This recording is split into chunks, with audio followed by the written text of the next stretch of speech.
Buenos días, soy Juan Miguel Batalloso y pertenezco al grupo de cama de la Asociación Memoria, Libertad y Cultura Democrática, grupo del cual soy el secretario. Esta asociación tiene como objetivo fundamental tratar de rescatar la memoria de aquellos personajes, de aquellas personas que se han destacado de manera significativa y sobresaliente por el trabajo social, por el compromiso en valores éticos, por la lucha y por la defensa de los derechos humanos y en general por su generosidad incondicional hacia los demás, ¿no? Además de otras finalidades. Hoy concretamente vamos a iniciar un ciclo para tratar de entrevistar y recoger el testimonio de personas de aquí, de Cama, que nos van a contar un poco su vida, su experiencia y lo que han aprendido a lo largo de su devenir biográfico y a lo largo de su trayectoria personal. Yo tengo el placer hoy, el inmenso placer y la inmensa satisfacción de presentar a una persona que desde mi punto de vista reúne una cantidad de cualidades, de virtudes y de generosidad y de principios éticos y de compromiso de primer orden. Se trata, ya lo conoceréis, ya veréis los testimonios que aporta y veréis cómo se expresa, se trata de Antonio Suárez Nieto. Antonio Suárez, yo personalmente lo conocí sobre el año 1981-1980, es decir, ya hace muchos años que nos conocemos y siempre pues ha tenido la misma energía, la misma capacidad, el mismo entusiasmo, la misma entrega en comprometerse siempre con los derechos humanos y especialmente con los más débiles, con los más desfavorecidos, con los inmigrantes, con los que tienen problemas, con los problemas del barrio. Antonio Suárez llegó a Cama exactamente en el año 1958, ¿me equivoco, Antonio? 1958 llegó a Cama, a la barriada Coca de la Piñera, y en el año 2000 tuvo un problema serio de salud y en el año 2000 se trasladó a Tomares. Y entonces lo hemos rescatado hoy de su casa de Tomares, nos lo hemos traído para acá, para que él nos hable de su vida y nos hable pues de su testimonio y de todo lo que ha aprendido en numerosas experiencias sociales y de compromiso que ha tenido en su trayectoria. Así que Antonio, sin más ya preámbulos, empezamos contigo, preséntate lo que tú quieras y puedes hablarnos, si te parece, nos puedes hablar un poquito de tus primeros años, de tu infancia, en fin, de dónde naciste, de cómo pasaste, de qué aprendiste en esa etapa de la infancia, cuáles son tus recuerdos de tus padres y después ya iremos pasando a otras etapas de tu vida para ir tocando todos los temas. Así que venga, para adelante, Antonio. Después de la presentación me siento un poco cuestionado. Bueno, yo ahora mismo como viejo pues, tengo muchas vivencias, tengo muchas experiencias, pero cuando de lo que se trata no es de conocer mucho y de tener muchas vivencias, sino de tener ordenados los conocimientos. Y en este orden, lo que me gustaría a mí plasmar aquí, las finalidades de estos conocimientos. Bueno, si yo me tengo que presentar desde mi infancia, pues hasta el Concilio Vaticano II, de un tirón, pues como miembro de una familia muy conservadora asociada al nacionalcatolicismo, pues viví toda experiencia. El nacionalcatolicismo hay mucha gente que no lo tiene claro. Sin embargo, nuestro compañero Alfonso Carlos Comín, recojo aquí algunos bosquejos suyos, decía, es que es en la iglesia donde yo fui casi hasta los 30 años. O sea que yo en esto de cristiano he sido un militante interruptus, porque hasta los 30 años viví esta iglesia, pero Comín define así: en la Iglesia Nacional Católica había desaparecido el amor a la verdad. Él lo dice porque como era cristiano también, además de estar en el partido, Cristo decía, la verdad no es algo, la verdad es alguien, la verdad es Cristo. Y la palabra no es algo, la palabra es Cristo. Bueno, en la Iglesia Nacional Católica había desaparecido el amor a la verdad. En la posguerra, negro era el pan, negra era la liturgia, negra era la fe, había más infierno que purgatorio y más infierno que esperanza luz. Ni luz ni esperanza para la palabra con mayúscula que era Cristo, caída en la tierra yerma del nacionalcatolicismo. Y aquí queda todos mis ancestros católicos, y a nosotros a los 83 años se nos llamó la generación del silencio, por lo tanto no tuvimos palabra, porque estábamos dentro de aquello y además teníamos una alienación religiosa, una alienación política, una alienación económica, que nuestra palabra pues... Pero vamos, el espíritu se hacía presente y operante hasta los años 60 y sobre todo desde el 83, con el pontificado de su santidad Juan XXIII, que en gloria esté, fue cuando empezó mi vida vivida, mi vida vivida, mi vida con sentido, mi vida con contenido, mi vida con futuro, mi vida con esperanza. Y me deshice del nacionalcatolicismo y empecé a saber que una cosa era ser muy religioso, una cosa era ser muy católico, otra cosa es ser muy capillita, muy rociero y muy de todo lo que tuviera, y otra cosa era ser cristiano. Y aquí ya saldrá lo que está grabado con el tiempo. A ver, ¿cómo explica eso, Antonio? Que una cosa es ser rociero, capillita y otra cosa es ser cristiano. ¿Podrías profundizar un poco en eso? Si tú quieres ser religioso, pues te apuntas a una hermandad, te apuntas a una cofradía, vas a una romería, cumples muchos preceptos, que está ahí grabado, que los discípulos de Cristo no cumplían preceptos, ni se lavaban, ni ayunaban, ni importaba muy poco todo eso.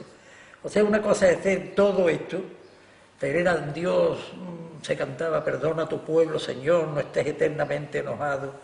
Hombre, este Padre bueno que está loco de amor por sus hijos, que no hace nada más que buscarnos, que ha hecho una opción, quisiera dejar para que se entienda esto, hombre. Para nosotros los cristianos de base, Jesús es lo que era, la encarnación del compromiso público de Dios con los pobres, con los marginados y con los oprimidos. A partir de Jesús, todos estos pobres, marginados y oprimidos están llamados a la rebelión y a la lucha para reivindicar los rasgos de su filiación divina. Si eres religioso y cumples preceptos, habrás hecho un montón de cosas, pero en el juicio lo único que te van a preguntar, tuve hambre y me diste de comer, estuve enfermo y me curaste. ¿Y cuándo, Señor, te vimos hambriento? Cuando viste a tu hermano, a mí me lo hacía. Y claro, este cristianismo, donde tú eres responsable, que es lo contrario de Caín. A Caín le pide cuenta a Dios, ¿dónde está tu hermano? Aquí hay que responder del hermano. Aquí hay que responder del hermano. Tuve hambre y me diste de comer. No te van a preguntar ni por los preceptos, ni por las misas, ni por mi adoración nocturna, que yo era veterano, ni por los 9 primeros viernes, ni por los ayunos, ni por nada. Sino, ¿qué dicen los pobres de ti? Y además los pobres no tienen por ser objeto de beneficencia ni de limosna. La caridad es un complemento de la justicia. Ningún hijo de Dios tiene que invocar por caridad aquello que por justicia le corresponde. Mira, Antonio, según veo, lo que ha marcado de una manera no significativa, yo creo que trascendental tu vida, es tu experiencia cristiana, tu experiencia de fe. Eso es lo que caracteriza tu personalidad, creo yo, que te conozco pues hace más de 30 años, ¿no?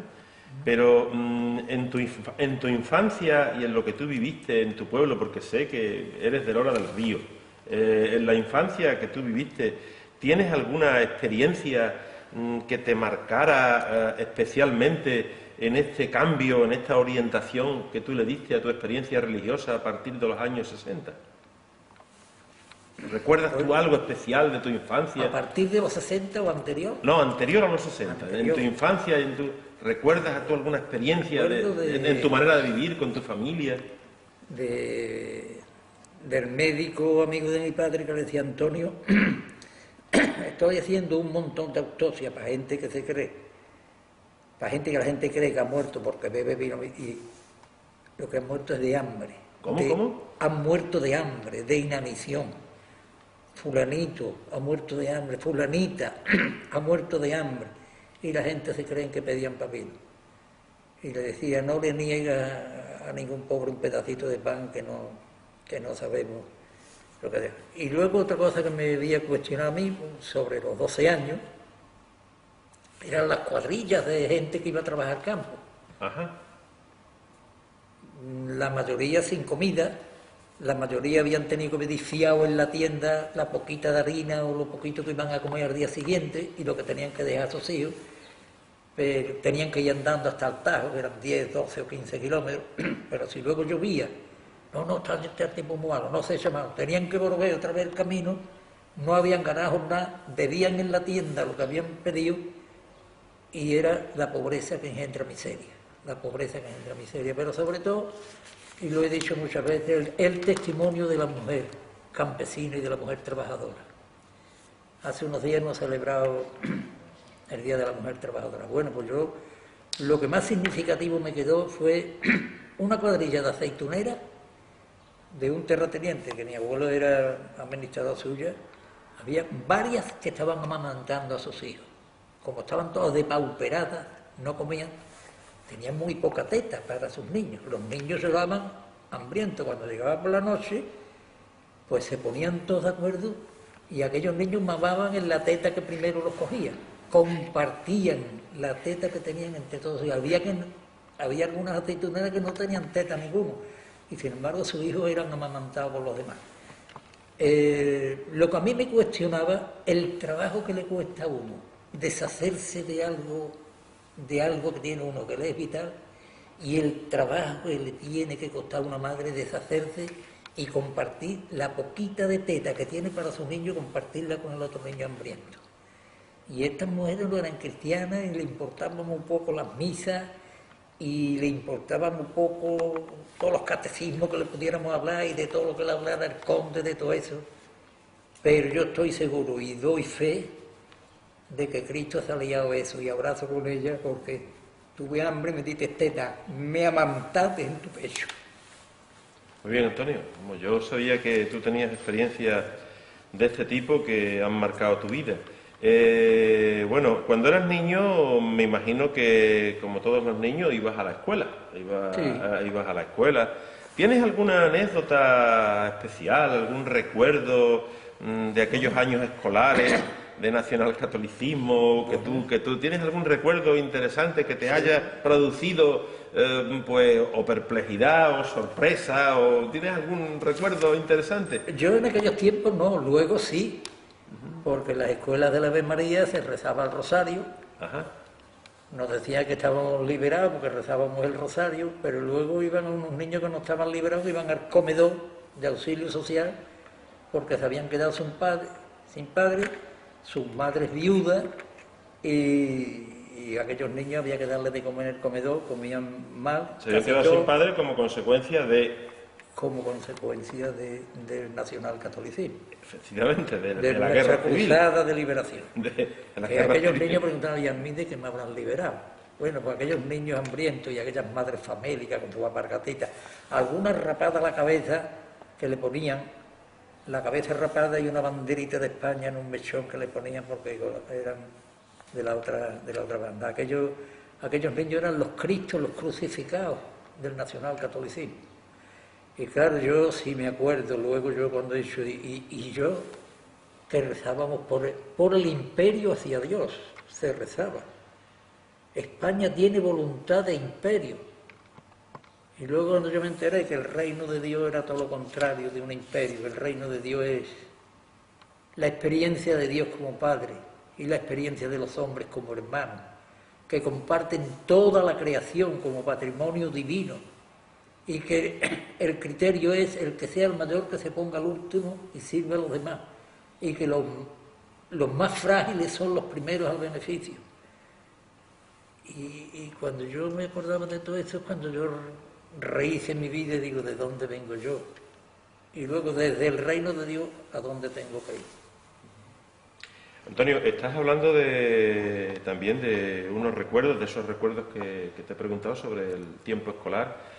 Y claro, tú naciste exactamente el 30 de agosto de 1929 y si tú tenías 12 años, pues 29, 39, 42, es decir, que a ti te cogió una época de miseria, de hambre, de represión. Tú, el otro día tuvimos la oportunidad de estar juntos en una conferencia de Reyes Mate, Sí. donde se hablaba de la memoria de los excluidos. ¿Qué opinas tú de la necesidad de memoria, de la necesidad de hacer algo para reconstruir nuestra memoria histórica? ¿Tú tienes alguna opinión en particular respecto a eso?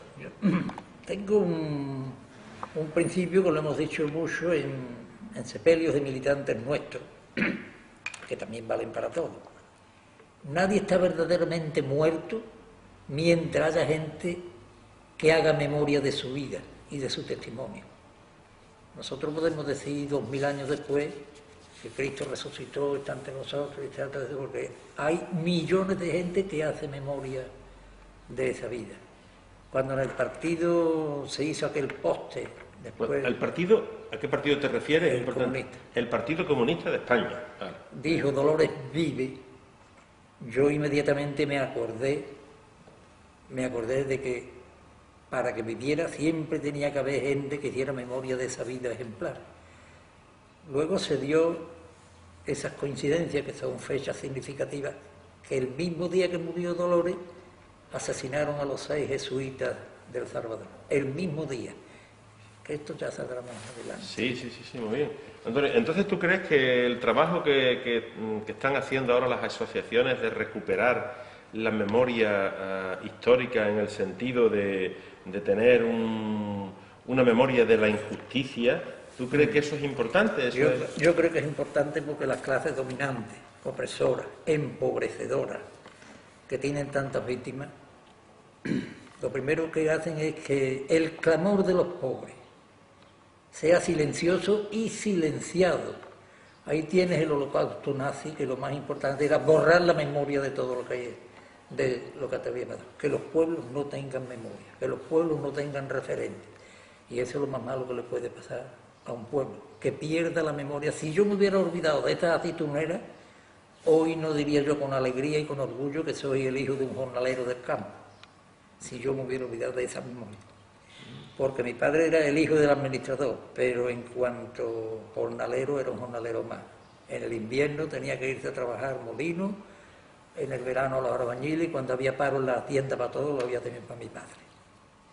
Y si yo hubiera perdido la memoria de estos hombres hinchados, depauperados por avitaminoses, que iban a trabajar sin comida, que se comían y estaban esperando que se muriera un burro, un mulo para sacarle las vísceras y asarlas por ahí para comer algo, si yo me hubiera olvidado de esa memoria, yo no me explicaría hoy por qué tanto interés en el nacionalcatolicismo para que no se hablara de Jesús obrero, se hablara de San José obrero, se hablara de San José artesano. También se trae esto por aquí. O sea, borrar la memoria, que el clamor de las víctimas sea silencioso y silenciado. Esto parece que exonera de culpabilidad a un montón de gente, porque pierden esto como hace Dios a Caín. Caín, ¿dónde está tu hermano? Que me responde de él.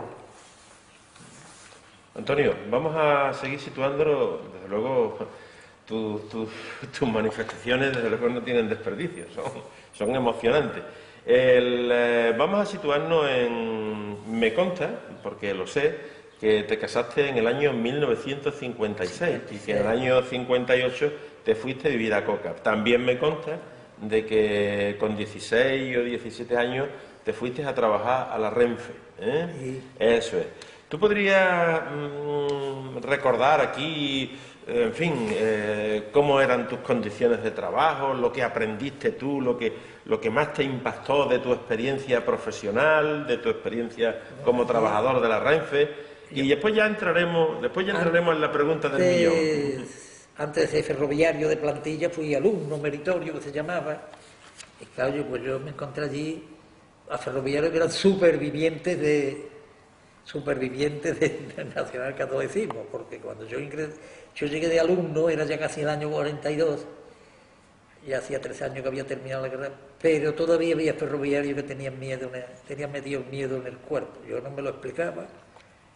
Como era de una familia tan de derecha, yo lo veía que estaban hablando, cuando yo llegaba se callaban, y aquello fue... Bueno, luego fueron los tiempos del extraperlo, en el que yo también tuve que ver cómo la gente pasaba hambre y cómo la gente se aprovechaba de todo eso. Y luego en mis tiempos de ferroviario, de plantilla, me acuerdo yo que hasta el 48 fueron deteniendo a ferroviarios y a gente de esa. Había algunos ferroviarios muy buenos, muy señores, muy solidarios, que se merecían otro mundo y a verlos echados del ferrocarril terminaron de guarda en los trenes de remolacha y de todas esas cosas. Y de esto tengo yo que hacer memoria, de don Paco, un jefe mío que no sé qué ficheros habían aparecido por ahí, y el año 48 lo detuvieron, no sé qué hizo de ellos, lo último que lo vi, en los trenes de remolacha. Y este era un hombre muy mayor, casi con una miopía grande, iba en las garitas de los trenes de remolacha. Bueno, y esos son los Cristos crucificados del nacionalcatolicismo. Hoy la teología de la liberación, Leonardo Boy Gomoñá habla de pueblos crucificados. Que algún día este mundo globalizado querrá borrar la memoria de todo este holocausto, pero siempre tiene que haber gente que... Por eso estamos nosotros aquí. Que haga memoria, exactamente. Para eso estamos nosotros aquí. Y por eso me ha pasado a mí lo que me ha pasado esta noche. A las 4 suena el teléfono y yo no sé quién me dice o quién me llamó. Perdone que me he equivocado, pero a memoria de esto que te lo van a preguntar. A las 4 por 2 veces. Qué maravilla. Pues nada, muchas gracias, Antonio. Vamos a continuar. Estamos en el año 58, te vienes a vivir a Coca de la Piñera desde Lora del Río, ¿no?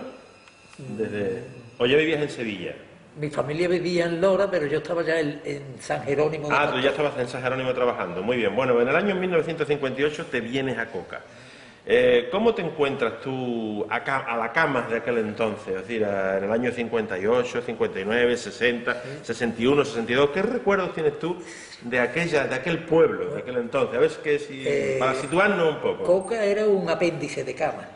Coca era de la obra sindical del hogar, era un apéndice de cama, no tenía relación directa con cama, solamente para casos que el ayuntamiento, Lozano Meridiano, que era el alcalde de aquí. Sí, lo recuerdo bien, y Coca, nosotros íbamos y veníamos a trabajar a Sevilla y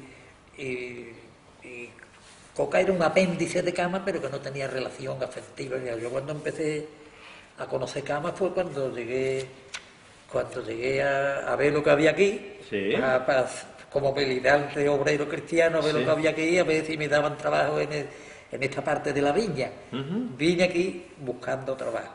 En esta viña que era vine aquí buscando trabajo. Bien, entonces, sí, que Coca era como una especie de isla, ¿no? Que no tenía... Un apéndice de cama, pero que no tenía... No tenía, y aún así todavía, mira que lejos estaba la relación. No tenía quien te traje, si tenías que venir o tenías que venir andando, como a mí me ha pasado luego, los días de feria, que a las 4 de la mañana me he tenido que subir andando después de estar en la caseta del partido. Me he tenido que subir andando a Coca porque no... Bien. Claro, yo tenía más relación con la Pañoleta, porque allí el cura de la Pañoleta sí... A ver, háblanos del cura de la Pañoleta. El cura de la Pañoleta era también del nacionalcatolicismo, pero en Pañoleta él decía, yo que he venido a evangelizar aquí a Coca y en Coca y por lo visto los gitanos, los pobres de Pañoleta lo habían... Dice, yo que he venido a pescar y he sido pescado en la Pañoleta con esta gente. Y claro, tenía allí una cantidad de amigos y de cosas. ¿Cómo se llamaba este señor? Miguel Mejía. Don Miguel Mejía. Mejía Gómez. Tiene una calle en Coca que se la puso el partido. Sí, el Partido Comunista. El Partido Comunista puso párroco con Miguel Mejía. Porque a partir de ahí ya ese hombre también pues le pasó como a mí. Llega un momento y te dice Cristo, no para allá, no para allá. Hace un giro de 180 grados y pones por el sentido contrario y te encuentras... ¿Y eso te pasó a partir de los años 60? Eso me pasó a partir de los años 60. A ver, explícanos eso ya con más detalle. ¿Cómo fue esa revolución interna en tu fe, en tus creencias, en tu manera de vivir? A ver, ¿qué fue lo que pasó ahí? A ver. No te lo podía explicar. Lo mismo que no me he podido explicar aquí, me ha llamado esta noche a las 4. Pero explícanos lo que pasó. Resulta que voy a San Jerónimo. Y allí Renfe nos daba una casa para los solteros y a mí me toca de compañero en una habitación que era un factor de allí, David Manga, que terminó de coadjutor en la Macarena, que cuando estalló la guerra estaba a punto de ordenarse sacerdote, pero que se tuvo que ir a la guerra, luego fue factor allí. y caí allí, y yo a este hombre le veía ya un estilo de vida que, a pesar de que era la honradez, la solidaridad, el compañerismo, la seriedad en el trabajo, era distinto. Y cuando me casé, me hizo un regalo que me suscribió a una revista que se llamaba Mensajero del Corazón de Jesús, y que era de los jesuitas, y aquella revista ya marcaba alguna distancia. Yo iba ya a la adoración nocturna, ya marcaba alguna distancia y ya expresaba yo en la adoración nocturna alguna cosa, a pesar de que yo adoraba en la Renfe, los turnos que me cogía de noche, fíjate tú, me cogía 12 horas, de 6 de la tarde a 6 de la mañana, a pesar de que yo adoraba y llevaba bastante vida contemplativa, ya el mismo conciliario de la adoración nocturna decía: pero hombre, si tú tienes vida contemplativa en la Renfe y demás, yo te voy a decir una cosa, la vida contemplativa es para gente que come bien, porque un hambriento no tiene nada que contemplar, y si contempla algo, luego no sabe explicar lo que ha contemplado. Tú contemplas la Renfe y vete a la iglesia, que hay unos movimientos tal y tal, y fui a la UA. ¿Fuiste a la UA? A la UA, de la adoración nocturna. Pues venga, háblanos de la UA, háblanos de la UA. Y eso a partir del año 60. A partir del año 59, 60. A partir del año 1959 allí, entras en la Hermandad Obrera Católica. Hermandad Obrera de Acción Católica. De Acción Católica, uno de los movimientos eclesiales de la Iglesia. Apostólicos especializados. Sí, sí, más comprometidos con la clase obrera. Hoy es la pastoral obrera, no, era la clase obrera. Decía, nosotros tenemos que hacer iglesia en medio de la clase obrera y clase obrera en medio de la iglesia. A ver, ¿qué aprendiste ahí en la UA? A ver, ¿qué aprendiste? Bueno, la formación. La formación. Venga, explica. La formación es una tarea permanente en la UA. Es un plan cíclico, o sea, que no se acaba, que no es cíclico, que va... Bueno, esto también viene también de la formación que teníamos que tener como gente de izquierda, pero... era la formación de la UA. Lo que aprendiste en la UA. ¿Cómo era, por ejemplo, la formación en la UA? Estábamos primero un periodo de iniciación, que se llamaba. De iniciación. Antes había un periodo de ambientación y demás, que eso no lo conocía. Había un periodo de iniciación y luego ya ingresabas en la asamblea y empezaban ya los planes de formación de la UA, que estos sí eran serios. El método de encuesta, ver, juzgar y actuar. A ver, explícanos un poco ese método. Ese método de encuesta, ver, juzgar y actuar. Juzgar y actuar. Hacerte adulto, tener capacidad de discernir y discernir de acuerdo con los criterios del Evangelio, con los criterios del nacionalcatolicismo, porque tú lo que tenías era que distanciarte de aquella iglesia. Entonces, ver el mundo. Este mundo no está de acuerdo con el plan de Dios. Este mundo que tenemos no está de acuerdo con el plan de Dios. ¿Podrías explicar eso un poco más? El plan de Dios, ya te lo he dicho, el reino. Cristo no se predicó a sí mismo, ni siquiera predicó al Padre, Cristo predicó al reino. El reino de Dios, lo que yo te decía del artículo 23, capítulo 23 de San Mateo, versículo 23. Luchad por el reino de mi Padre, que es el reino de justicia, y lo demás es de añadidura, tal. El reino de mi Padre, que es el reino de justicia, la experiencia de Dios como Padre y la experiencia de Dios, de los hombres, como hermanos. O sea, tú como cristiano crees que el reino de Dios está aquí, ¿no? Yo creo que el reino de Dios no lo vamos a tener allí si no lo incoamos aquí. O que allí tendremos lo que seremos capaces de incoar aquí. Y ese reino de Dios pues no se lo encargó Dios a los ángeles, ni a los arcángeles, ni a ninguna gente. Se lo encargó a sus hijos, que somos nosotros. Y esa responsabilidad de trabajar por este reino y de ver a Cristo en cada pobre, y en cada necesitado, y en cada hermano, y en cada gente que pide ayuda, y en cada esa... Bueno, la ley antigua de los judíos eran no sé cuántos miles de preceptos, la mitad en negativo. Luego llega el decálogo, que son 10, que luego te hablaré del decálogo porque va a salir. Luego llega el decálogo, que son 10, y luego llega Cristo y dice... A la ley le llamaban el yugo, porque la ley era un medio para oprimir al pueblo, para invocar a Dios como pretexto para explotar al pueblo. Claro, Cristo aquella ley le sonaba, aunque como militante también hacía su sinusoide, y luego yo te dije de a César lo que es de César y a Dios lo que es de Dios. Estas respuestas culturales que entonces...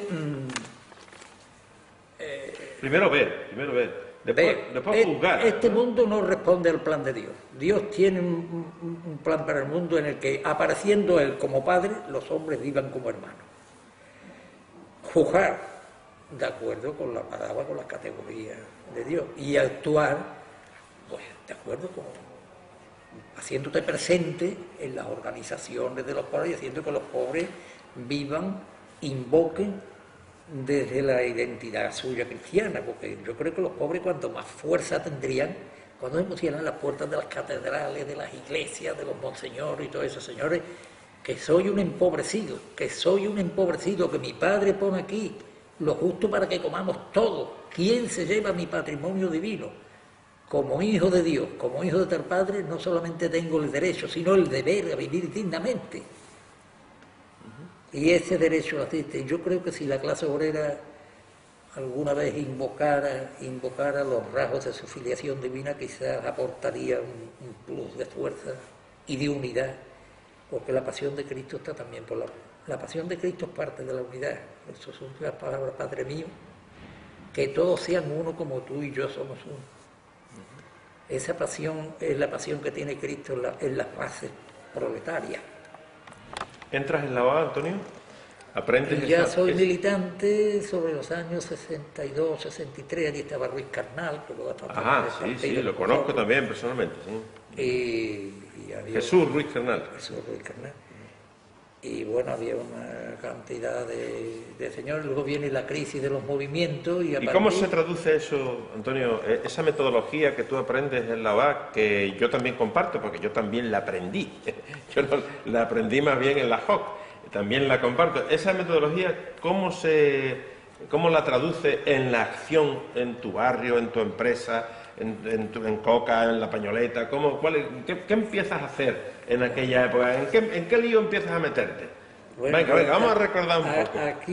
Aquí es donde tengo yo ya lo de las llamadas de teléfono. Sí. A ver los líos en los que tú empiezas a meterte. ¿Cuáles son los líos que tú empiezas a meterte? Lo primero que tengo yo que hacerme presente con lo que era la UAP, ser mundo obrero en el seno de la iglesia y ser iglesia dentro del mundo obrero. Ahí también tuvimos nuestras cosas, porque a mí más de uno en la red de las agrupaciones que me dice, ¿y quién me dice a mí que tú me des un submarino de la iglesia que está aquí? Bueno, pues meterte en el pueblo, el mandato de Dios, soy la luz del mundo, soy la sal de la tierra, si las hace muy sola se tira al estercolero y se pisa, pues claro, esto eran cosas muy gordas, la luz del mundo, la levadura que tiene que fermentar la masa, vamos ahí a poner nuestro granito de arena allí. Pero no inventando una democracia cristiana ni mucho menos, sino el sujeto agente de la liberación es el pueblo unido y organizado. Y no hay liberaciones otorgadas ni providenciales. El pueblo tiene que ser protagonista y autogestionario de su liberación. Y nosotros, como parte del pueblo y como parte de la iglesia, tenemos que estar ahí dando la cara. Y aquí me encuentro yo, que yo no había dejado de dar catequesis, que la UA no quería que nosotros diéramos catequesis, nos decía, hombre, te vamos a dar un plan de formación a un Arturo que está todo... Pero se murió una catequista de Pañoleta que era muy carismática, y a mediados de curso me echaron a mí y me engancharon los niños también. Y tengo esta experiencia. Yolanda. Yo di catequesis en Coca, en el Carambol y en La Pañoleta, como la Renfe suplementaria. Háblanos de todo lo que tú quieras de eso, sí. Yolanda en La Pañoleta. Damos la catequesis un miércoles y el siguiente miércoles teníamos una experiencia. Teníamos la ley de la pandilla. La ley de la pandilla, se le decía a los niños. A ver, ¿en qué consistía esa ley? A ver. En vez de destacar, buscar la igualdad. Somos todos hermanos.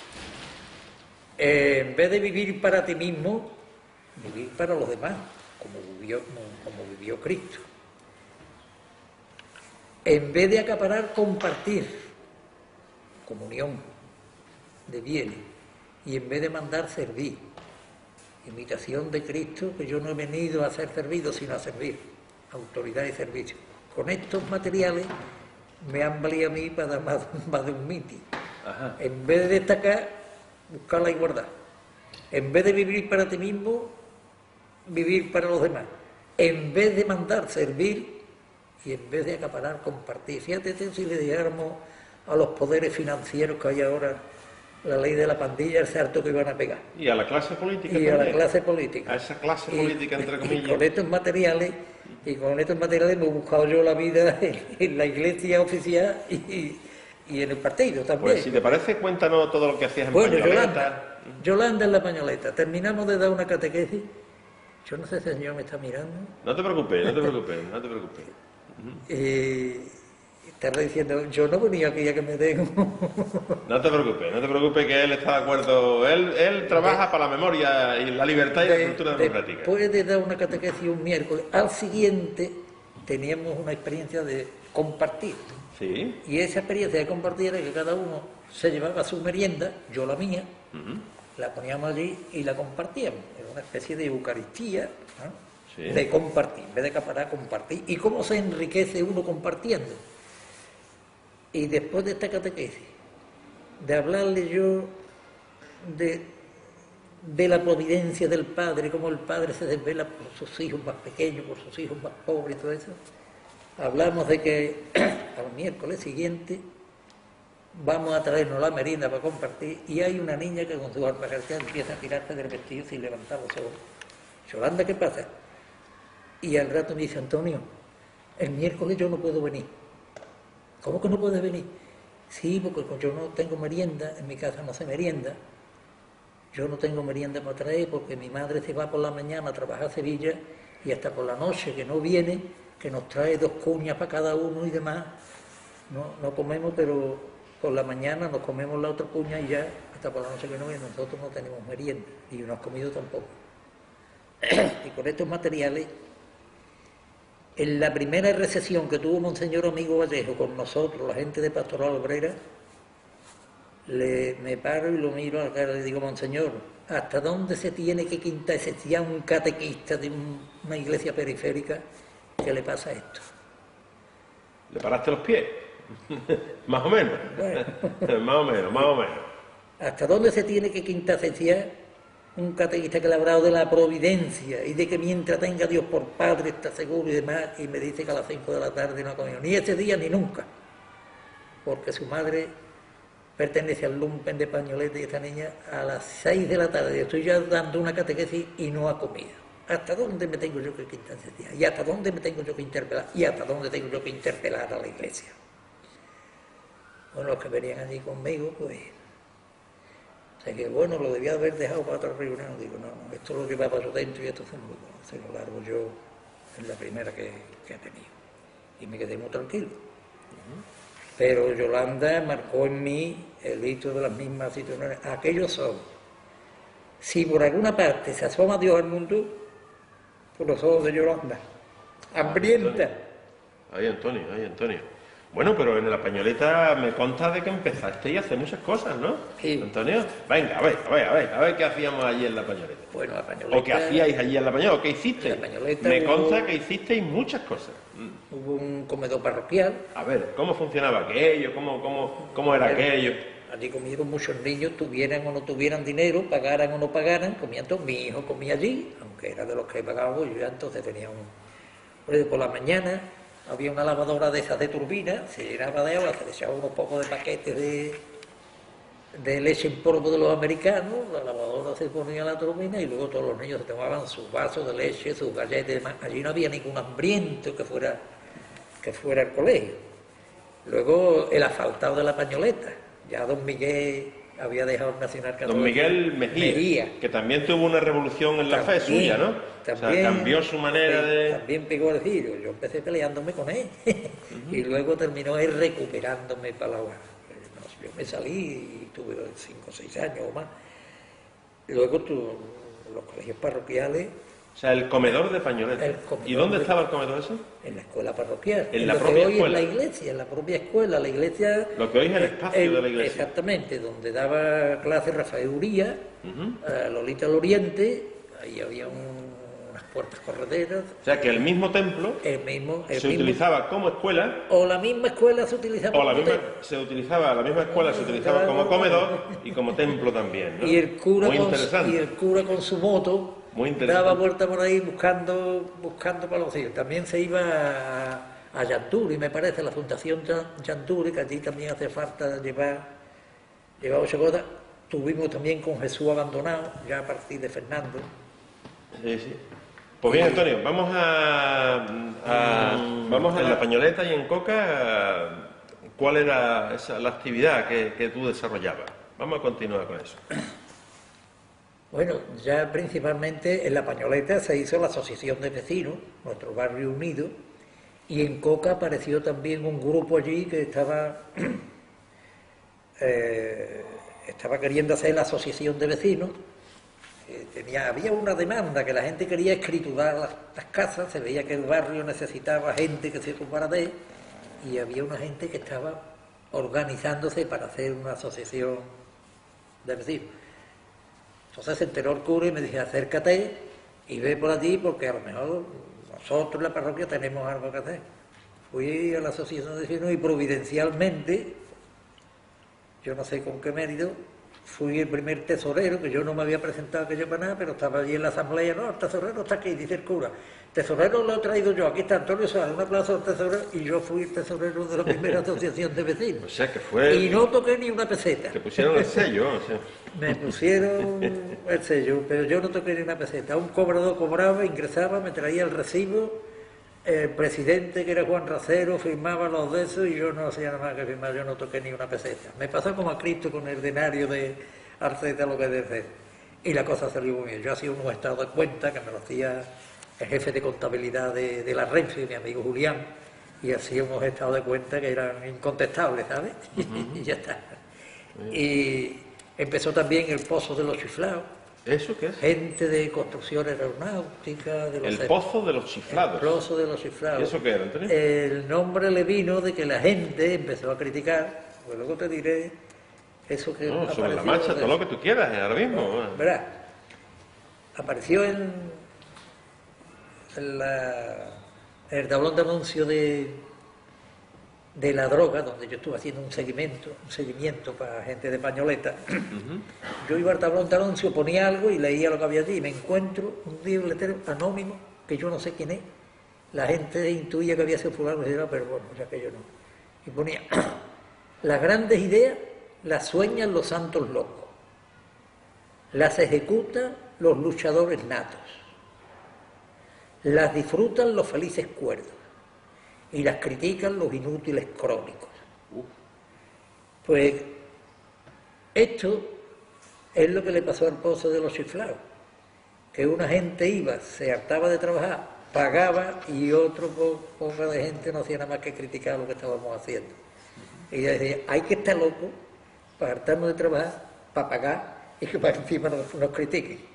Y esto es un pozo sin fondo. Aquí venía aquella frase que yo la bajé: dichosos los que dan sin recordar y dichosos los que reciben sin olvidar.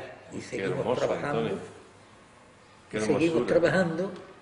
Se hizo la parada de los autobuses, que ya sabes tú que había ciegos, había mujeres embarazadas que se tenían que bajar, lloviera, no lloviera, se tenían que bajar allí, o tenían que esperar coches lloviendo, con los niños, con los embarazos. Estás hablando del año 68, 67... Sí, 68, hay una 69. anécdota. Una anécdota. Me llama un día el cura don Miguel Mejía y me dice, Antonio, han devuelto del Ministerio de Obras Públicas la instancia que mandaba para construir la marquesina.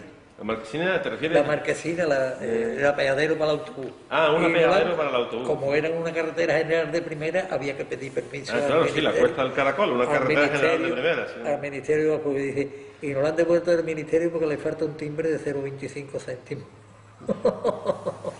Bueno, aquello fue... Bueno, sí, pues, así funcionaba la burocracia pues, en el franquismo. Sí. Con esa burocracia, pero la marquesina se hizo. Luego vino la huelga de los cobradores de los autobuses. La huelga de los cobradores de los autobuses. Que hicimos en solidaridad con la huelga de los autobuses. Se organizó Gine, Castilleja, Coca, La Pañoleta, y ahí hubo una acción, ahí en La Pañoleta, Respaldo y compañía de la gente. ¿Y eso en qué año fue, Antonio? Pues yo... Los 70, los 70 69, 70... 70, por ahí. Por eso yo decía, tener ordenado la Sí, tú, venga, tú sigue tu orden, Lo cierto y verdad que hubo una solidaridad tremenda, que nadie invocó ni se puso ninguna medalla, pero que los 7 cobradores siguieron en sus puestos de trabajo. Y hubo gente que estaba en el paro y todo eso que con sus coches dio muchísimos portes. Y mucha gente que se organizó. Aquello sí que fue el pueblo unido y organizado que ganó. ¿Y no os costó eso ningún disgusto por parte de la policía? Nos costó la crítica, nos costó la cosa, pero que fuimos altamente recompensados, nada más que con la sonrisa y los abrazos de los cobradores y con todo eso teníamos nosotros. O sea, que conseguiste la primera huelga, primer boicot de los autobuses de Coca de la Piñera. Gines, Coca, Castilleja. Gines, Castilleja, Coca, Pañoleta. ¿Y cuánto tiempo duró el boicot? Pues duró bastante tiempo, pero si la empresa se hubiera dado cuenta que estábamos ya a punto de tirar la toalla, sí, hubiera aguantado 2 días más, quizás nosotros no hubiéramos aguantado más, porque no teníamos más medios. Yo me acuerdo que cogí una gripe bastante grande, y con la gripe y todo tuve que ir ahí a Chapina, a los coches de la gente, usted está esperando el coche, pero usted que lo van a recoger. ¿Sí? Ajá. Y bueno, pero o sea, que los propios vecinos de Coca ponían sus coches particulares para apoyar el boicot a los autobuses. En la estación del mercado de entradores, en Plaza de Armas y en Chapina y en La Pañoleta había siempre coches de gente solidaria de los cobradores, y cuando llegábamos, sí, yo voy para ir, bueno, súbete que te llevo. Cuando juntaban 2 o 3, y los coches subían y bajaban vacíos. Pero claro, cuando llevábamos 5 días ya estábamos a los bordes de la extenuación. Pero bueno, se consiguió. Y aquello le dio un ambiente y una cosa que era incontestable. Y nosotros la satisfacción del deber cumplido. Y los cobradores con una deuda de gratitud inmensa porque habían salvado un puesto de trabajo. 7 puestos de trabajo. Bueno. Muy bien. Y el Pozo de los Chiflados también se ocupó. ¿Y el Pozo de los Chiflados qué era, Antonio? Esta gente que se puso a trabajar pagando y aguantando la crítica. Bien, hay que estar loco, hay que estar loco para saber. Muy bien. Se hizo también una campaña fuerte y Coca tenía un montón de goteras, porque todas las casas tenían menos. La calle Tierno Garbán, entonces primo de Rivera, que tenía viguetas de cemento, las demás casas tenían madera y todas se llovían. Y Magariño y... Eso, ya que has nombrado, ¿qué personas recuerdas tú de aquel entonces que trabajaban en la Asociación de Vecinos de Coca, que participaron en el boicot a los autobuses y que estaban comprometidos socialmente? ¿Qué personas recuerdas? La gente del puesto de... ¿Has nombrado a Magariño? ¿Quién era Magariño? Magariño, era un chofer de la Cansa. Era un chofer de la Cansa. Un chofer de la Cansa, sí. Y era un... Ya fallecido, fue un militante muy destacado. Una autoridad. Un militante muy destacado del PC, del Partido Comunista de España. Con una fuerza persuasiva bastante grande. Allí trabajó haciendo las viguetas de la Marquesina, trabajó bastante. Estaba muy comprometido. Estaba también Rebollo, que era otro colaborador. Rebollo estuvo en el maquis francés, era de los que liberaron París con el general Leclerc. Rebollo. Si no recuerdo. Y estaban también tal Pepe Jurado, que era de construcciones aeronáuticas. Había también otros trabajadores de la Cansa, uno que le decíamos el Bollá, y otro que le decíamos el Sastre, otro de los Certales. Habíamos unos 20 o 25 personas, Juan Racero, que era presidente de la Asociación de Vecinos, y era muy plural, porque allí habíamos de todos los colores, pero los objetivos eran los mismos, trabajar por el barrio. También nos enteramos de alguna mujer ya muy mayor que tenía una hija esquizofrénica y tenía que trabajar hasta por la noche con la luz de Chuquinqué, cosiendo eso, y le dijimos que no trabajara más y le pasábamos a nosotros un sueldo del Pozo de los Chiflados, de nuestro dinero. Nos reuníamos en la parroquia, los salones de que entonces no era parroquia, era una casa allí, pero el cura nos aguantaba allí, nos animaba, y el cura se identificó mucho con el Pozo de los Chiflados. Por eso la cosa, fíjate tú, que él venía de cristiandad, que era Don Miguel Mejía, y él le dijo a todos los que estaban allí en el Pozo que no le llamaran Don Miguel, que no le llamaran Don Miguel. Entonces pusimos que al que le llamara Don Miguel pagaba una multa de 1 peseta. Teníamos allí una maceta y Don Miguel la peseta. O sea que este hombre también, igual que tú, cambió su... También, hay gente que ha cambiado Yo, el primero, aquí tiene que ser Borreguillo por delante, Miguel Mejía, Monseñor Bueno Monreal, que también nos animó bastante y en los vis a vis que tenemos se vio que era un hombre extraordinario, postconciliar, y ahí está su testimonio, un hombre bueno, también tenía sus anécdotas. Antonio, antes de pasar a tu salto al activismo político en Cama, ¿tú podrías valorar, valorar o decir algo sobre el impacto que tuvo el Concilio Vaticano II en la Iglesia de Sevilla, en las comunidades de Sevilla, en fin, lo que fue? ¿Tuvo mucha influencia el Concilio? ¿O fue eso una cosa simplemente que después se fue apagando y después ya ahora nadie se acuerda de ella? O sea, ¿cómo valorarías tú eso? Sobre todo el pontificado de su santidad Juan XXIII, el Papa Bueno. ¿Y qué impacto tuvo eso? Fue el promotor del concilio. Fue el que hizo 2 encíclicas que fueron tremendas, que no se predicaron en España, que no le gustaron al rey en nada, una la Mater Magistra y otra la Paz Interna. Teníamos nosotros un conciliario en la UAS y entonces estaba muy cercano a la UAS Santo Julián. Santo Julián, exactamente, que está trabajando, prácticamente estaba aquí dando conferencias. A Santo Julián le escuché yo una frase, dice: la Paz Interna y la Mater Magistra están tan bien que no se predicará en España. Caerá una losa de cemento sobre eso y no gustó esa.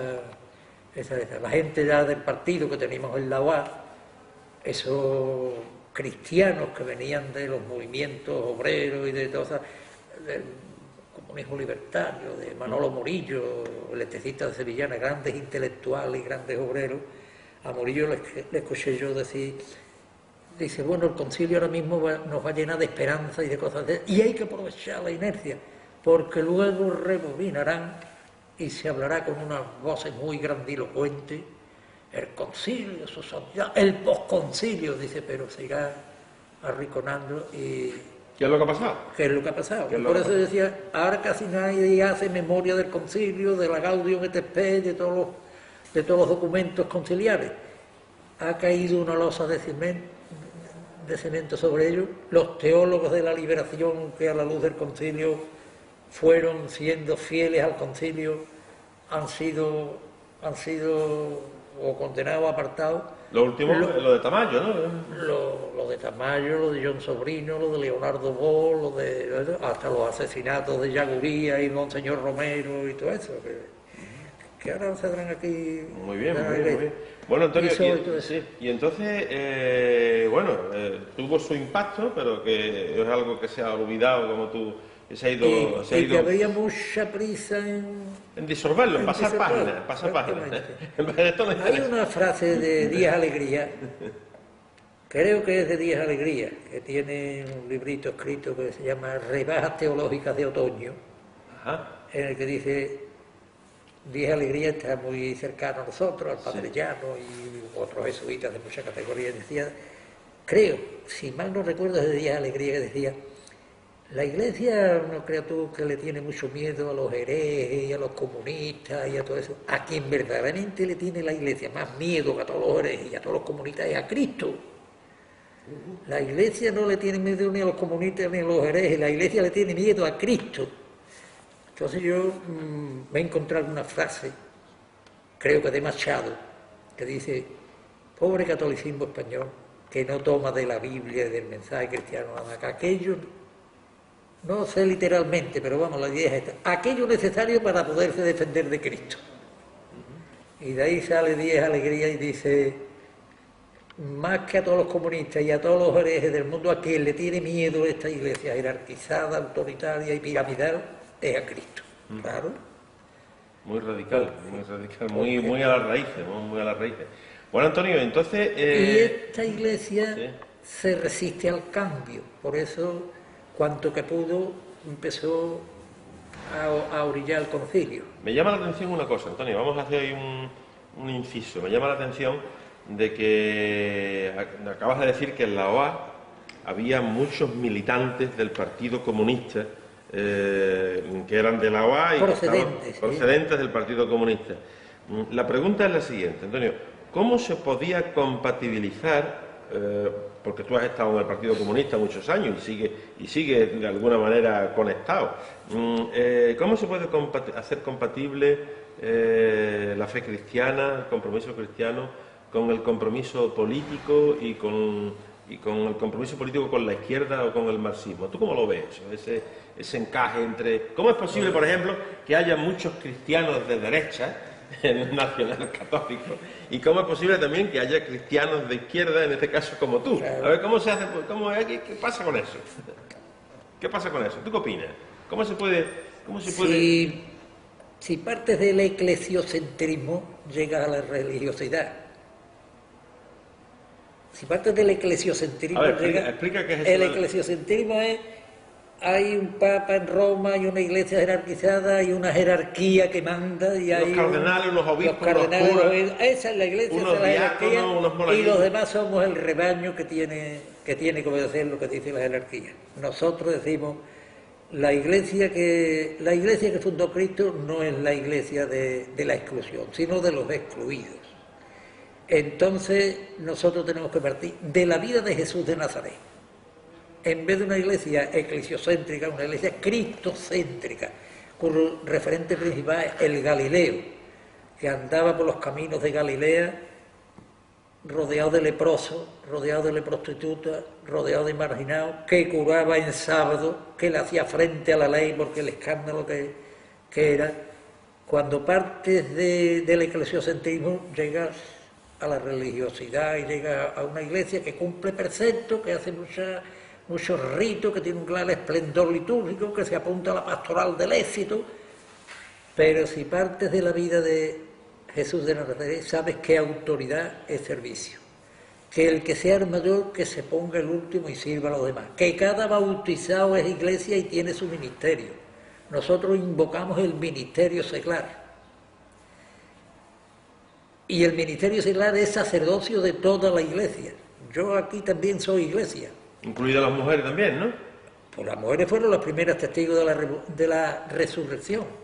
A ver. Las mujeres fueron las que fueron al sepulcro y vieron que estaba vacío. Las escogió Dios para que fueran testigos del hecho más grande que tenemos nosotros, la resurrección. Pues tienen poco... ¿cómo dices? En el eclesiocentrismo ese juegan poco papel, ¿no? Porque parten de los debates, pero las primeras comunidades cristianas hubo mucha diaconía femenina. Diaconía quiere decir servicios mutuos, servicios de... Y bueno, en las mediaciones que tiene la Iglesia, pues los cristianos llegamos a la conclusión de que nuestra fe tenía que ser mediada, lo mismo que en el Antiguo Testamento. ¿Fe mediada? ¿Qué es eso, Antonio? Mediaciones. Bueno, pero hay quien se vale de la liturgia, hay quien se vale de las procesiones, hay quien se vale de... Los primeros cristianos, la primera que tenían era que habían sido testigos de la vida de Jesús, de Galileo. Pero cuando se lee el Evangelio y se dice es palabra de Dios, pues Cristo nos dejó escrito. Cuando se lee el Evangelio y se termina, dice es palabra de hombres que han sido testigos de la vida de Jesús. Ajá, muy interesante. Es palabra de hombres que han sido testigos de la vida de Cristo. Por eso estos hombres, que le quedó tan fuerte eso cuando los sumos sacerdotes los llamaban y decían que seguís predicando en Galileo, que hemos ajusticiado nosotros ahí por subversivo y por blasfemo. Estos llegaban y le decían a los sumos sacerdotes, tenemos que dar fe de lo que hemos visto y lo que hemos oído. Hay que obedecer a Dios por encima de todo el mundo. Ustedes no pintáis nada, de acuerdo con el Galileo que había justiciado en un patíbulo romano. La cruz de Cristo era una cruz hecha para criminales, no estas cruces maquilladas que salen en la Semana Santa. Su madre era la carpintera de Nazaret, aquella María buena del pueblo, entregada al pueblo. Ayer te leí el Magnífica. Ajá. A los pobres los formó de bienes y a los ricos los mandó vacíos. Ya viste la carta de Santiago. Ay de ustedes los ricos que habéis robado el jornal de los segadores. O sea que con este Cristo, al que tanto miedo le tenemos desde la Iglesia, porque la Iglesia...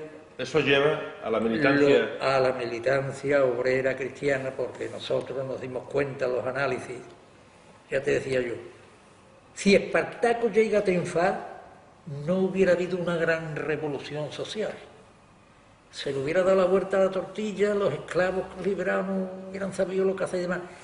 Pero cuando a partir de la Ilustración y todo eso aparece la clase obrera, el pueblo unido y organizado, el proletariado industrial, ya hay en el mundo una clase que tiene una misión histórica, una clase que puede hacer el cuerpo místico, que dice San Pablo, un cuerpo que tiene muchos miembros, pero que todos los miembros cumplen una función complementaria de otros. Y la clase obrera era la única clase capaz de acoger en su seno a las demás clases, respetándole su función, respetándole su dignidad.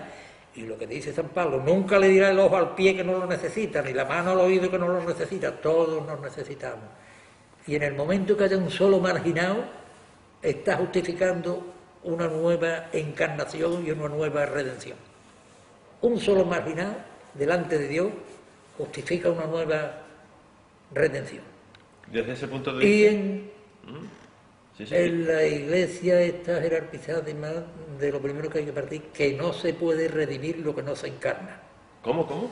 ¿Que no se puede redimir? No se puede redimir lo que no se encarna. Si Cristo vino ¿Podría explicarlo con otras palabras? Porque lo mismo, si Cristo, redimir y encarnar... No redimir, hay liberación y salvación. La liberación y la salvación, la esperanza escatológica. Bueno, ahora mismo lo que hay es que liberar al pueblo de esta opresión capitalista y demás. Si Cristo fue un mensaje de gozo y de esperanza para los pobres, fue la encarnación del compromiso público de Dios con los pobres, se tuvo que hacer presente en nuestra historia en una cultura de pobreza. Y su madre no es la Santísima Trinidad, es la del Magnífica, es la carpintera de Nazaret. Pues esto es lo contrario y aquí... Esto es lo contrario de lo que vemos. Pero mira cómo se defiende. Cuando llega el Vaticano II con Juan XXIII y se hace la fiesta de San José Obrero, aquí, en nuestra cristianísima España, no se dice San José Obrero, se dice San José Artesano. Porque un obrero que había sido derrotado, en la cruzada, que ahora sea el padre del Redentor, San José, vamos a ponerlo artesano, que ya le buscaremos algunos ascensos y dentro de poco lo tendremos de arquitecto, de ingeniero, de lo que sea, ya lo podemos hacer director de una gran empresa. Pero eso de San José Obrero, a mí me dijo algún facha de eso, cuando yo hacíamos el calendario de fiesta, 1 de mayo, fiesta de San José Artesano, decía, no, esta fiesta no es litúrgica. Antonio, entonces, tú ves como algo natural que desde tu experiencia cristiana, desde tu concepción cristiana o desde tu propia experiencia de fe, tú ves natural el ser militante de un partido de izquierda. ¿Tú eso lo ves natural? Lo veo coherente. ¿Lo ves coherente? Lo veo coherente porque, vamos a ver, si yo tengo claro una cosa es que en ninguna parte ha dicho Dios que no se puede ser comunista, que no se puede ser del pueblo, que no puede estar encarnado en las organizaciones que el pueblo se ha dado para su liberación. Y que el comunismo se dijera ateo, yo te di a ti unas cuartillas de un trabajo de eso para que tú vieras todo lo que anteriormente habían hecho los cristianos en la Bastilla francesa y todo, y cómo se apropió la burguesía de eso para luego ponerla en boca de mar y condenarlas como ateas. Lo tienes tú en la copia. Sí, pero lo que pasa es que estamos ahora grabando... En ninguna parte ha dicho Dios que no se puede ser comunista y cristiano. Lo que sí ha dejado claro Cristo es que no se puede ser rico y cristiano. Eso sí que está clarísimo. Anda. Eso sí que no se puede ser. Anda. Lo de la aguja y el camello, ¿no? Sí. Sí, dice Casardáliga, dice, pero achicando el camello y agrandando la aguja lo vamos a hacer pasar. Con este trabajito. Nos hemos quedado hablando en tu reflexión, de cómo se hace compatible la experiencia cristiana y la vivencia de la fe cristiana con la militancia y el compromiso en la sociedad y sobre todo en los partidos políticos de la izquierda, ¿no? Y nos has explicado que tu evolución natural pues fue una especie de revolución en tu forma de enfocar el cristianismo, y eso te llevó pues a a comprometerte políticamente en el Partido Comunista de España. Me gustaría que nos hablases de esa experiencia tuya, es decir, cómo llegaste al Partido Comunista, qué fue lo primero que te encontraste, cómo fuiste recibido, qué hacías allí, cómo participabas, que valoraras esa experiencia, qué aprendiste del Partido Comunista, qué aprendiste, cómo viviste aquello. Venga, háblanos de tu experiencia política y de cómo te incorporaste a la militancia del Partido Comunista de España en Camas, por cierto, el Partido Comunista de España en Camas. Venga, Antonio. Sí. Bueno, yo traía ya, digamos, como dice, yo traía ya el plomazo.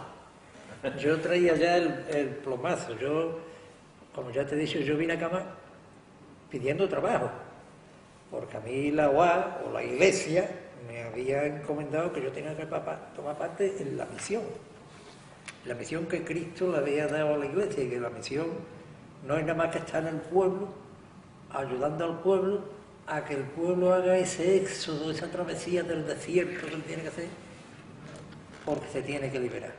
Y el pueblo tiene que ser protagonista y autogestionario de su liberación.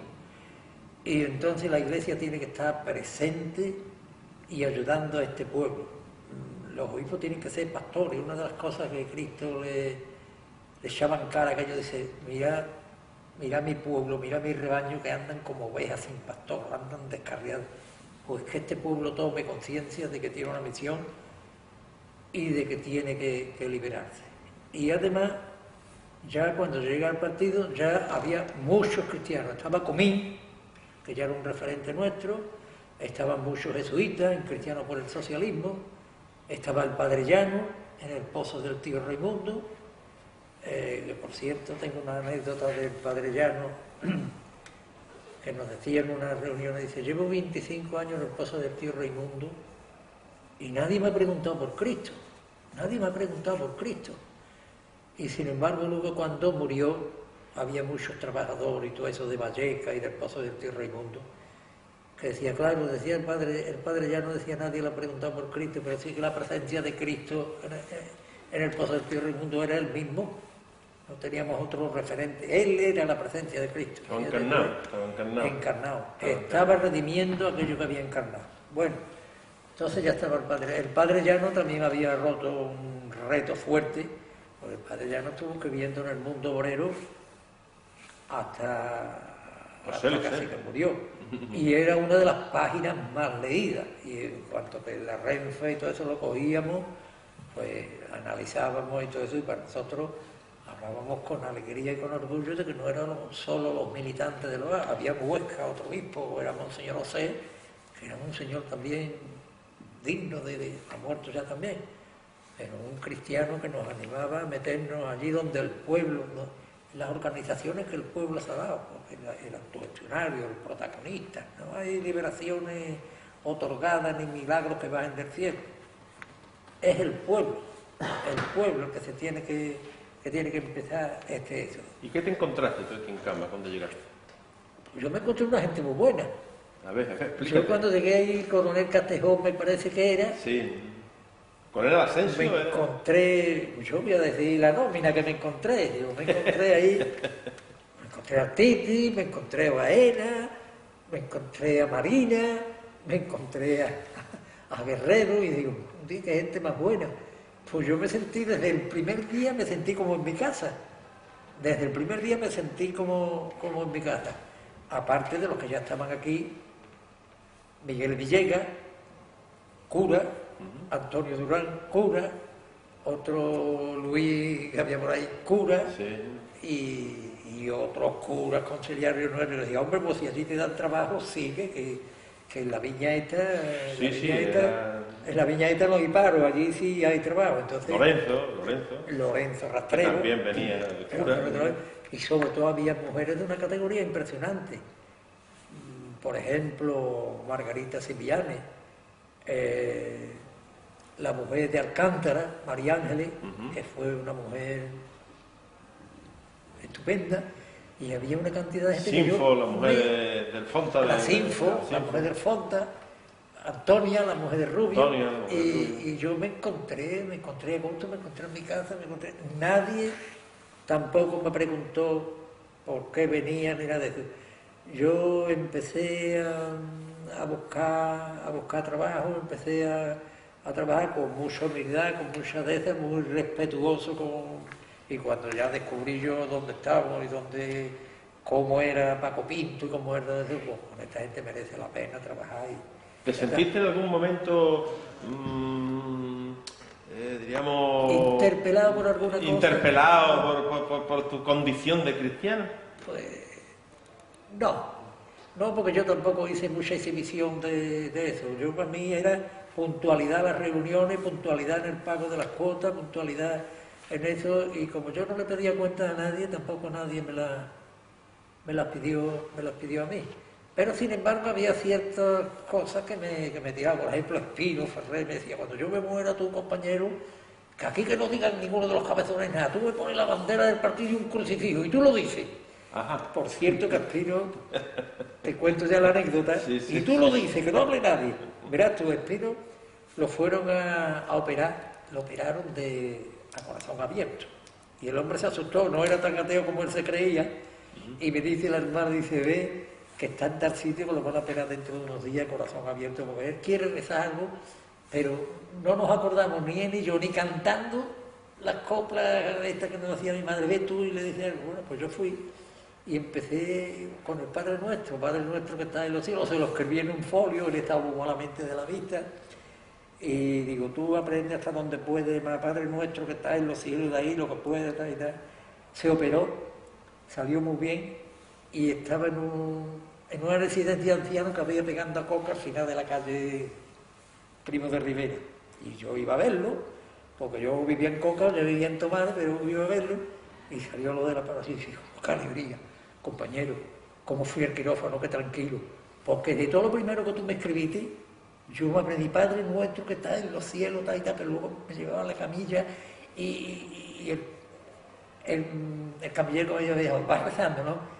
Sí, voy rezando Padre Nuestro, dice, pero cuando llegué a esto, ya no me acordaba de nada, pero salí ya con lo nuestro, seguí rezando ya de lo nuestro, digo, y que era de lo nuestro, dice, terminé rezando la internacional. Eso es esto lo dije yo en Madrid, eso es estupendo. Esto lo dije yo en Madrid, en una de obispo, y me costó la portada de un periódico, salí así. Sí, son muy buenos. Compañero, yo con lo tuyo empecé a decir Padre Nuestro que está en los cielos, ya no me acordaba de más, iba nervioso, y cuando ya digo, yo voy a rezar ya de lo nuestro, y que te quite el radio, y recé la internacional, digo, pues esa es una oración, que es la oración proletaria más bonita que le ha llegado. Esa internacional que le ha llegado, digo, en forma de oración, es lo más bonito que le ha tenido que pasar Dios. Qué maravilla, qué maravilla, qué maravilla. Bueno. ¿Y tú qué recuerdos tienes o qué valoración? Porque tampoco a lo mejor las has dejado. ¿Qué valoración podrías tú hacer porque tú llegaste al Partido Comunista de España? Yo lo recuerdo perfectamente porque yo ya también estaba en el Partido Comunista del PC en aquellos años, también estaba yo allí en el Coronel Asensio, y yo recuerdo que fue sobre el año 79, 80, 81, que llegaste con Antonio Laguna. ¿Te acuerdas de Antonio Laguna? Antonio Laguna, que era compañero tuyo de la Renfe, ¿no? Antonio Laguna también era un militante del Partido Comunista, que en paz descanse, honesto, trabajador, pulcro, escrupuloso, responsable, disciplinado, un conjunto de valores. ¿Tú cómo valorarías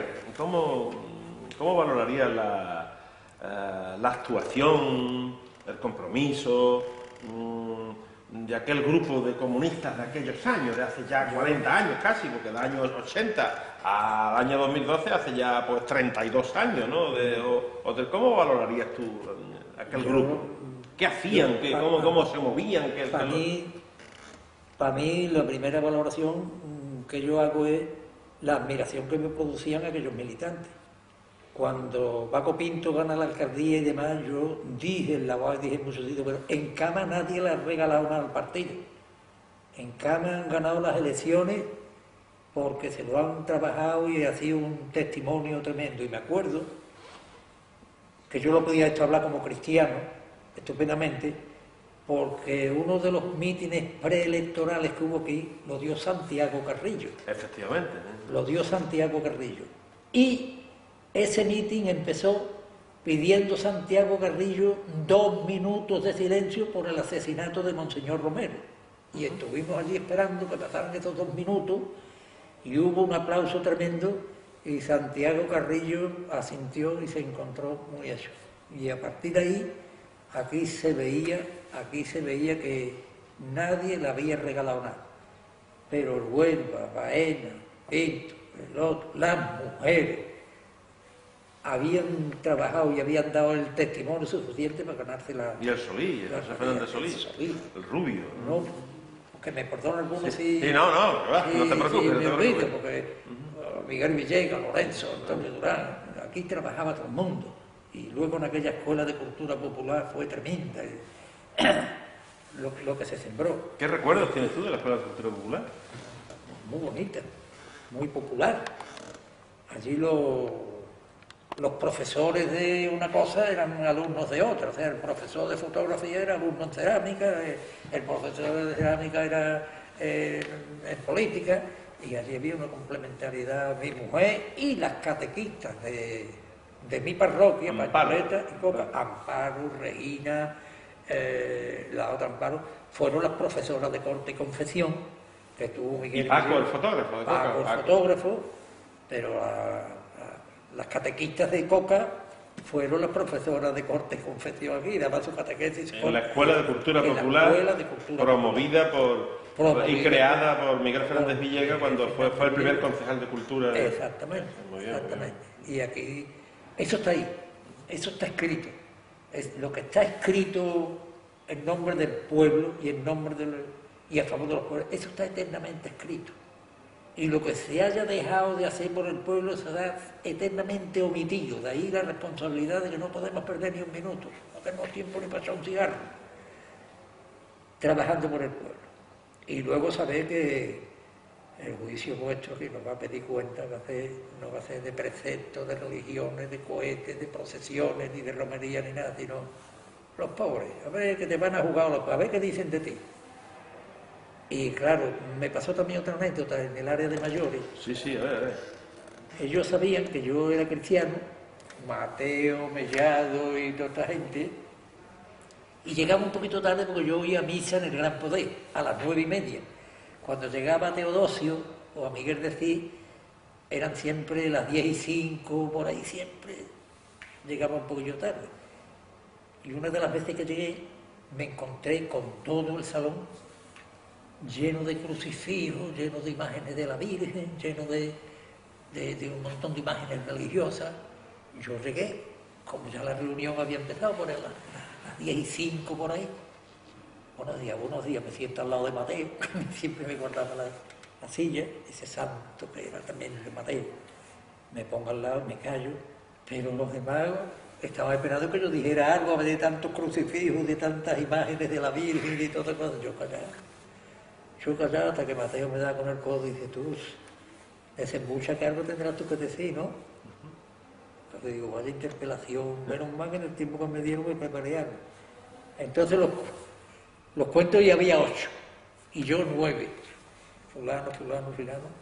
Todos habían estado en la cárcel porque era el área de mayores, todos habían estado en la cárcel, todos habían sido llamados a comisaría, algunos en campos de concentración, Mellado en el penal de Burgos. Cuento a los 8, digo, oye, pues sabes que yo estoy ahora mismo muerto de vergüenza, porque yo vengo de misa y he comulgado. Y ustedes, fulano, todos habéis estado en la cárcel, todos habéis sido torturados en las comisarías, y resulta que sois 8, y hay 8 bienaventuradas. La primera está en presente. Bienaventurados los pobres porque suyo es el reino de los cielos. Eso lo tenéis asegurado ya. Y la última, bienaventurados los que padecen persecución por implantar la justicia, por causa de la justicia, porque suyo es el reino de los cielos. O sea que todos tenéis un seguro de cielo, porque a todos os han calentado la comisaría, todos tenéis el cielo seguro. Y yo que vengo de misa y de comulgar todavía no sé dónde voy a ir. Así que lo que estoy yo es ahora mismo muerto de vergüenza. Eres increíble. Si me habéis preguntado esto, ya lo tenéis. Todos tenéis un seguro de cielo, digáis lo que digáis, y no estoy catequizando yo, coged las bienaventuranzas que están ahí, que están presentes la primera y la última. Los que han sido calentados las comisarías, los campos de concentración y los penales por ahí, suyo es el reino de Dios, desde la primera bofeta. Y yo, sin embargo, vengo de misa, vengo de comulgar, me parece que él, y resulta que el único de los 9 que estamos aquí, el único que no tiene el cielo seguro soy yo. Así que, señores... Bueno, Antonio, estuviste en el partido pues desde el año 80, creo yo, no lo recuerdo con precisión, pero desde el año 80 hasta el año 2000 que te fuiste de cama. No me gustaría terminar esta entrevista sin que tú hicieras una reflexión. Antonio me está mandando aquí un papel ahora para que yo lo lea, pero en fin, primero vamos a escucharte a ti.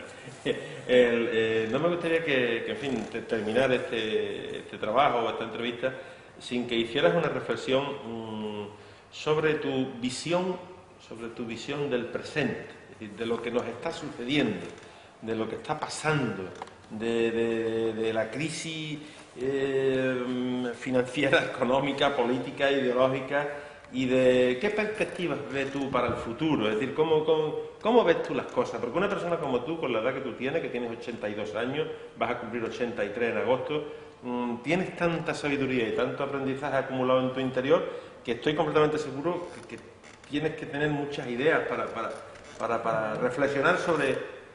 ¿Tú qué nos podrías decir del momento actual que estamos viviendo? Yo, del momento actual, por lo que tengo que decir, que el neoliberalismo que ha triunfado tiene una capacidad de dominación tremenda. El neoliberalismo triunfante que hay ahora, la cultura de la satisfacción, la cultura del dinero, la cultura del olvido y la ceguera, eso que ha triunfado, el liberalismo tiene una capacidad de dominación tremenda. Generalmente, mientras que el socialismo, para reproducirse, necesita justicia, solidaridad, cultura, y se reproduce desde la cultura y desde una ética de valores muy coincidente con los cristianos, el capitalismo y el liberalismo, para reproducirse, necesita ir embruteciendo al pueblo sistemáticamente. Un pueblo enfurbolecido, un pueblo alienado, política, religiosa, culturalmente. Un pueblo que está demandando mucho auxilio, mucho subsidio en el frente. Yo estoy seguro, y no soy un pesimista, y soy un utópico reincidente. La utopía yo no la puedo perder, ni mi esperanza escatológica. De momento lo que tenemos es el triunfo del liberalismo. Había que esos 3 verbos malditos, el poder, que genera situaciones de explotación y de dominio, el tener, que genera desigualdades, y el aburguesamiento, que genera inhibición de todo quehacer político. Todo eso es lo que tenemos ahora. Sin embargo, yo estoy seguro que el pueblo, junto con los líderes, y salgan de donde salgan, el pueblo va a hacer su segundo éxodo, va a comenzar la travesía del desierto. Ahí hay un montón de ONG, ahí hay una iglesia que no es solamente una iglesia de preceptos, de cumplimientos, de ritos, de procesiones, una iglesia que es misionera y redentora, que se la está jugando en muchos sitios. Aquí tenemos a Monseñor Romero, que de donde está nos va a ayudar, y yo tengo esa esperanza. Yo creo que el pueblo va a llegar a la conclusión de que esta cultura, aquella nuestra utopía del juntos podemos, a esta que tenemos hoy del sálvese quien pueda, va a tener su fin, y vamos a empezar a hacer una cultura de la solidaridad, la cultura de la civilización de la pobreza. La civilización de la pobreza no es la civilización de la miseria, es la civilización de la comunión de bienes, de repartirse todos como hermanos, atendiendo a los hermanos más frágiles, que son los primeros a los beneficios. Y esto, que sí es palabra de Dios, esta iglesia misionera y redentora, y esta clase obrera, que tantos mártires tiene, aunque no estén en los altares, también este Monseñor Romero no está en los altares, porque parece que los mártires que hace la extrema derecha, pues son mártires que hay también en el olvido, vamos a ponerlo bueno, por cierto, luego, poco después, asesinaron a Yacuría y a 5 jesuitas más, el mismo día que veníamos del entierro de Dolores Ibarruri, y la reflexión que hacíamos en el coche viniendo para acá, en el autobús, alguien me dijo a mí, qué casualidad, Antonio, que a estos jesuitas amigos nuestros los han matado lo mismo que hubieran matado a Dolores Ibarruri y la coge el año 36 aquí. Qué coincidencia. Qué coincidencia, los mártires que hace la extrema derecha también son mártires. Y la Iglesia que no hace memoria de esos mártires deja a la Iglesia en una vía muerta, en una vía de falsedad, en un gueto de alejamiento y falsedad que no le dice nada a Cristo. La Iglesia misionera y redentora, esa va a triunfar. Yo no la doy por fracasar. Todo esto que habéis sembrado ustedes en cama, ahí está. Porque claro, Dios manda a sus militantes, del signo que sean, se proclamen lo que se proclamen, los comunistas también, los manda a sembrar, no los manda a recoger el fruto. El fruto ya vendrá, pero que está ahí. Pues qué maravilla, Antonio. Antonio me ha pedido, otro día hablaremos, Antonio, sobre, o si quieres puedes decir la opinión ahora, sobre cómo ves tú... Ya no digo. Ya no digo más nada. Bueno, ya otro día hablaremos sobre el porvenir de la izquierda. Bueno, Antonio me ha pedido que lea... Porque el día 24 es aniversario. El día 24 es el aniversario... Del asesinato. Del asesinato de Monseñor Romero. Hoy lo celebramos en una parroquia de Sevilla. Bien. Entonces, bueno, para mí este señor es muy querido, muy emblemático. Recuerdo que una vez fui a Londres a una iglesia protestante, a una iglesia luterana, y vi pues una gran cantidad de testimonios, de citas, de documentos sobre Monseñor Romero, y me dio cierta pena cómo es que yo, estando en Londres, en una parroquia luterana, había tanta publicidad y tanto reconocimiento de este hombre, de Monseñor Óscar Arnulfo Romero, y aquí en nuestras iglesias pues parece ser que no lo conocemos, ¿no? O sea, yo comulgo contigo en este espíritu y en esta idea, Antonio. Así que vamos a terminar la entrevista con este texto recordando su memoria, ¿no? Dice, y lo mataron. He sido frecuentemente amenazado de muerte. Debo decirle que como cristiano no creo en la muerte sin resurrección. Si me matan, resucitaré en el pueblo salvadoreño. Se lo digo sin ninguna jactancia, con la más grande humildad. Como pastor, estoy obligado por mandato divino a dar la vida por quienes amo, que son todos los salvadoreños, aun por aquellos que vayan a asesinarme. Si llegaran a cumplirse las amenazas, desde ya ofrezco a Dios mi sangre por la redención y por la resurrección del Salvador. El martirio es una gracia de Dios, que no creo merecer, pero si Dios acepta el sacrificio de mi vida, que mi sangre sea semilla de libertad y la señal de que la esperanza será pronto una realidad. Mi muerte, si es aceptada por Dios, sea por la liberación de mi pueblo y como un testimonio de esperanza en el futuro. ¿Puede usted decir, si llegasen a matarme, que perdono y bendigo a quienes lo hagan? Ojalá así se convencieran que perderán su tiempo.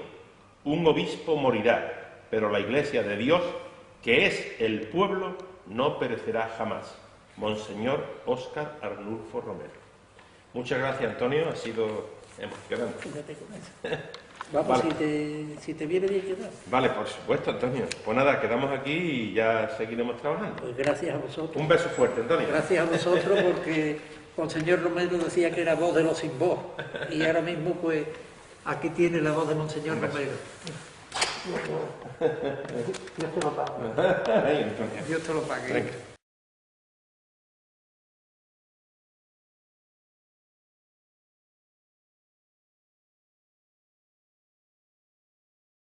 Asociada al nacionalcatolicismo, pues viví toda experiencia. El nacionalcatolicismo hay mucha gente que no lo tiene claro. Sin embargo, nuestro compañero Alfonso Carlos Comín, recojo aquí algunos bosqueos suyos, decía, es que es en la iglesia donde yo fui casi hasta los 30 años. O sea que yo en esto de cristiano he sido un militante interruptus, porque hasta los 30 años viví esta iglesia, pero Comín define así: en la Iglesia Nacional Católica había desaparecido el amor a la verdad. Él lo dice porque, como era cristiano también, además de estar en el partido, Cristo decía: la verdad no es algo, la verdad es alguien, la verdad es Cristo. Y la palabra no es algo, la palabra es Cristo. Bueno, en la Iglesia Nacional Católica había desaparecido el amor a la verdad. En la posguerra, negro era el pan, negra era la liturgia, negra era la fe. Había más infierno que purgatorio y más infierno que esperanza luz. Ni luz ni esperanza para la palabra con mayúscula que era Cristo, caída en la tierra yerma del nacional catolicismo. Y aquí queda todos mis ancestros católicos, y a nosotros a los 63 años se nos llamó la generación del silencio, por lo tanto no tuvimos palabra, porque estábamos dentro de aquello y además teníamos una alienación religiosa, una alienación política, una alienación económica, que nuestra palabra pues... Pero vamos, el espíritu se hacía presente y operante hasta los años 60 y sobre todo desde el 83, con el pontificado de su santidad Juan XXIII, que en gloria esté, fue cuando empezó mi vida vivida. Mi vida. Siempre con los derechos humanos y especialmente con los más débiles, con los más desfavorecidos, con los inmigrantes, con los que tienen problemas, con los problemas del barrio. Antonio Suárez llegó a Cama exactamente en el año 1958, ¿me equivoco, Antonio? 1958 llegó a Cama, a la barriada Coca de la Piñera, y en el año 2000 tuvo un problema serio de salud y en el año 2000 se trasladó a Tomares.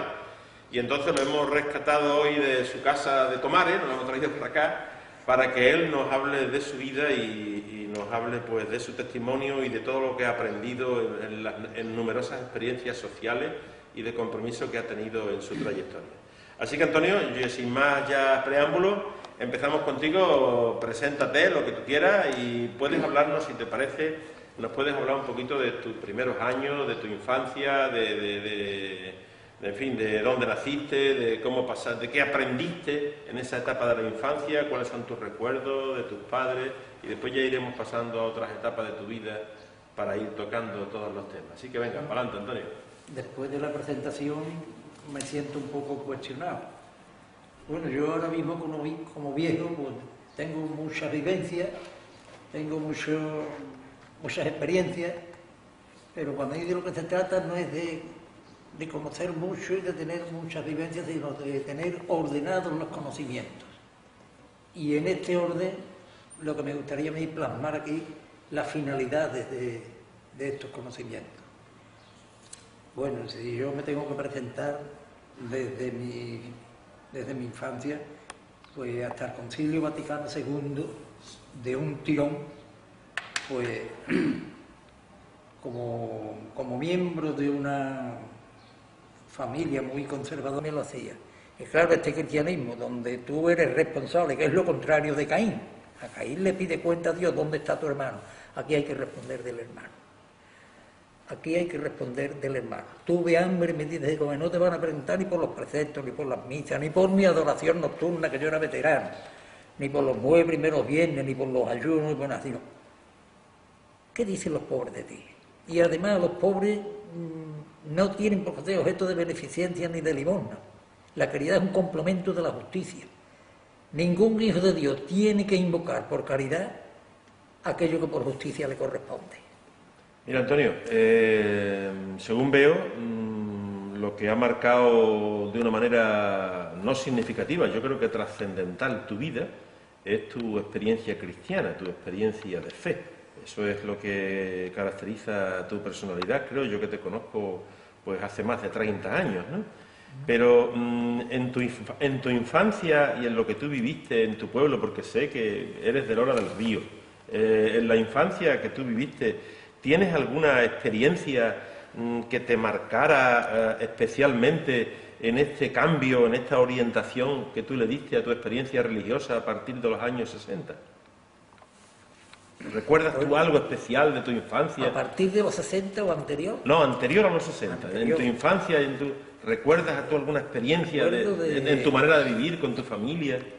Del médico amigo de mi padre que le decía Antonio, estoy haciendo un montón de autopsias para gente que se cree, para gente que la gente cree que ha muerto porque bebe vino y lo que ha muerto es de hambre. ¿Cómo? Han muerto de hambre, de inanición.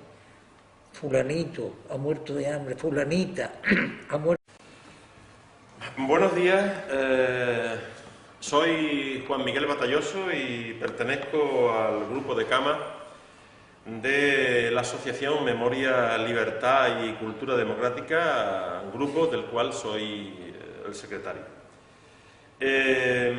Esta asociación tiene como objetivo fundamental tratar de rescatar la memoria de aquellos personajes, de aquellas personas que se han destacado de manera significativa y sobresaliente por el trabajo social, por el compromiso en valores éticos, por la lucha y por la defensa de los derechos humanos y en general por su generosidad incondicional hacia los demás, ¿no?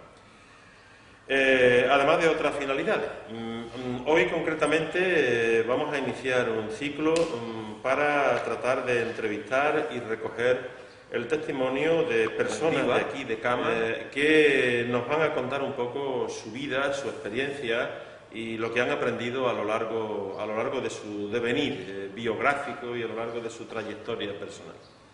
Yo tengo el placer hoy, el inmenso placer y la inmensa satisfacción de presentar a una persona que desde mi punto de vista reúne una cantidad de cualidades, de virtudes y de generosidad y de principios éticos y de compromiso de primer orden.